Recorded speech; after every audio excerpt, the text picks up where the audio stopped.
That's that money talk. That's that money talk. Got a lot of fans, a lot of haters, we just let them talk. Cause them never phases to the paper. What you talking about? The earth will really shake it with this craters that we throwing out, yeah. So no, you got Titty Freedom Homes. Block his number, you need me. I will epic kill him, I promise. What is up, you guys? It's your boy T-Russ back with another video, and today we are talking about the LSU Tigers. So if you're down with that, make sure you smash that like button, hit that subscribe button, turn on post notifications because you know like keep that night game strong, and make sure you share it to everybody you know. Make sure you share this video. Let's get right into it. So LSU killed Texas A&M yesterday, and you know, right now they're number 2 in the playoffs. Right now it's Ohio State, LSU, Clemson, and then Georgia. Georgia plays LSU next week, so they probably will not be in, but yeah, that's who it is right now. And honestly, the LSU did what LSU was supposed to do against Texas A&M. Texas A&M just isn't that good this year, and they're very unfortunate. They played 5 top 10 teams this year, which they lost to all of them. LSU included one of them. I believe they played Auburn, Alabama, Georgia, and Clemson, I think, are the 5 teams that they played, and they lost to all of them. So yeah, just unfortunate for them that they had to play those. I believe those are their only 5 losses too, so unfortunate for them, but yeah, they were not that good anyway. But yeah, Joe Burrow was the story of the night, like always, for the LSU Tigers. When is he not the story? He's a beast. Joe Burrow is a monster, and I've been saying it since he transferred from Ohio State. I knew he was going to be a monster. Yeah, last year, he was in the new offense, and he was trying to, and he wasn't as good. And the Tigers weren't as good as they were this year. That offense especially. Now that defense was a little better last year than it is this year.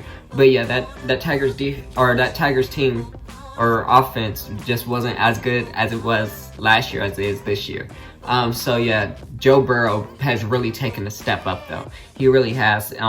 Just, you know, his leadership and, you know, his just the way he throws the ball. I like Joe Burrow. I like Joe Burrow a lot. And he's definitely the top Heisman candidate right now, even though, you know, sorry LSU fans, I want one of my Ohio State boys to win it. But right now he's definitely 1 or 2 in the race. You know, you can't dispute that, what he's been doing. He's 3rd in the CFB and QBR, 1st in touchdowns, 1st in passing yards. So, you know, he's killing it. So yeah, but yesterday he did what he does best. He had 352 yards, 3 touchdowns, 0 interceptions.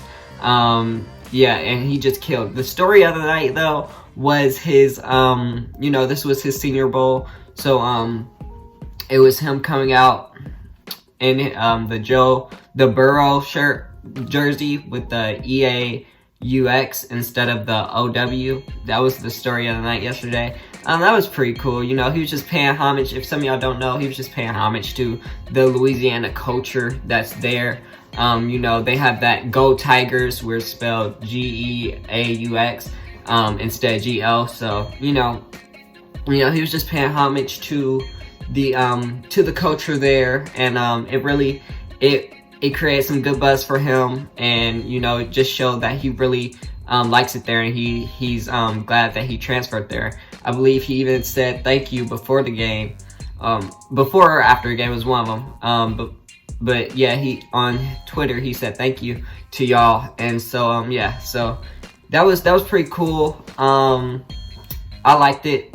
I'm not gonna lie, I was kind of confused because I was like, what does that mean? Like, I had to look it up. I didn't know anything about Louisiana culture, and yeah, I had to look it up. I was like, what the heck is Barracks? Or like, I was pronouncing it like Barracks and stuff, and then I had to look it up, and I found out that it was pronounced the same, it was just spelled differently, and that's the way, you know, y'all spell Go Tigers and stuff like that. But yeah, that was pretty cool. That was pretty cool. Once I learned like what it was about, that was pretty cool.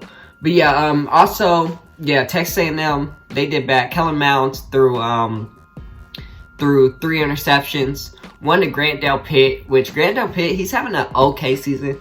Last season was definitely way better. He had like 52 tackles and 5 interceptions. This year, he only has like 38 tackles and 2 interceptions, including the one yesterday. So, you know, he's having an okay season. I would not mind getting him in the draft though. The Cowboys need him, so I like Grant Pitt. So, you know, he's a good player. He's just not having as good of a season as he did last year. You know what I'm saying? So yeah, but LSU is going to play Georgia next week, and honestly, they're going to whoop Georgia. Especially, they're going to whoop Georgia, and Georgia will not be in the college playoffs after that. Georgia won against Georgia Tech or whatever. But really, they lost. You know, they killed Georgia Tech, but they lost George Pickens for the first half, their star receiver, for the first half of the next game against LSU, and I think that can play a crucial role in this game because their offense is already not that good, and so losing him is just really bad. It's really bad for that team. So, you know, we're going to see what Jake Fromm can do. We're going to see what Georgia can do. We're going to see what DeAndre Swift can do against a lacking LSU defense. I'm not going to lie. A lacking LSU defense. But that LSU offense is, you know, pretty dang good. It's hard to stop them. But, yeah. So they're going to play LSU next week. And honestly, like I said, I think they're going to get whooped. And if they do, they're out of the CFB, and then Alabama's not going to be 5 anymore because they just lost to Auburn yesterday off a missed kick. That was crazy. And so it's going to be either Utah or Oklahoma. Utah has to beat Oregon, which is going to be a tough task, a really tough task. They have to beat Oregon next week to get in, and if they lose, then it's going to be Oklahoma. And they have to play Baylor, which they almost lost to Baylor. It was I believe the first game they played against Baylor was a 3-point game. So, you know, that's not an easy win right there. So, Oklahoma has to play Baylor. And if Oklahoma loses, I believe Baylor gets in. So, you know, a lot of good football being played in these championship games next week. So, you know, make sure y'all tune in. But, yeah, that's it for this video. If you liked it, make sure you smash that like button, hit that subscribe button, turn on post notifications because you know I keep that night gang strong. And, you know, share with everybody you know. And I'll see you for an hour. So, peace. This is for them shawties with them dollars. This is for them shawties that don't need a baller. And we gon' make it to the top, that's on my mama. Money machine counting all this guala. This